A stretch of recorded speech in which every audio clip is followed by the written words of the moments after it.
So you're thinking about moving to Arizona? Well, here's some things you should know before you move here.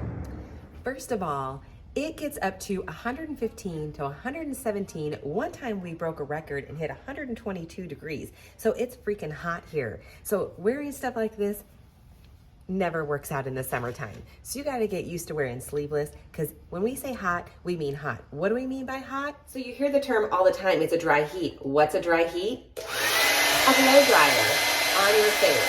Hot air at all times. That's what a dry heat means, is that as soon as you walk out, even if it's windy, it's like having a blow dryer blowing heat into your face all the time.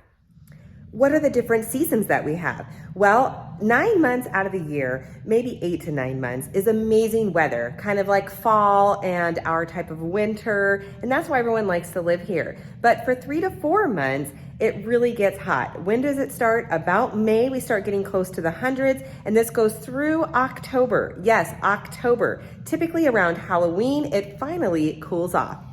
In Arizona, if you are not hydrating all the time, you will get sick. Yes, lots and lots and lots of water is necessary. Sometimes you don't even think you need it because the weather isn't feeling that hot, but you easily get dehydrated here. Does it get hot enough that you can fry an egg or even bake a cookie?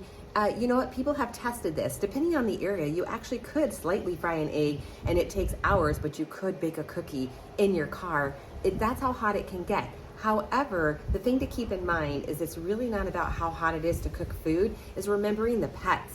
That you forget that you have on flip-flops or tennis shoes, but pets will burn their feet very easily here, and within less than 15 minutes, they could die in a car.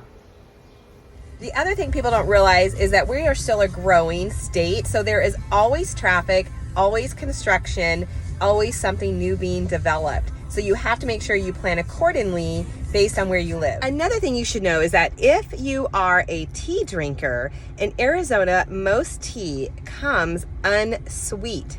Yes, unsweet tea. You have to request sweet tea, and not all places have it. That was something I learned when I went to another state, that they primarily had sweet tea and unsweet was unusual. But here we are unsweet tea drinkers for the most part. And then let's talk about the critters in the desert. Yes, we have quite a few. We all live in a desert, which means your houses could have scorpions, black widows, wolf spiders, rattlesnakes, coyotes walking through. You never know, depending on where you live, what type of critter you will see.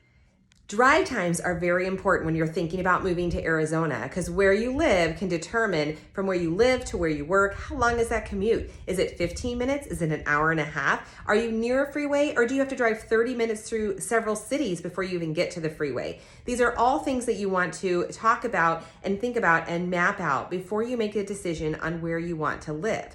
That's the biggest piece here, because our cities, from one side of one city to the other side of the same city, could take you a 30-40 minute drive just in the one city. So it definitely is something you have to look at when it comes to you moving here and what type of drive time you want.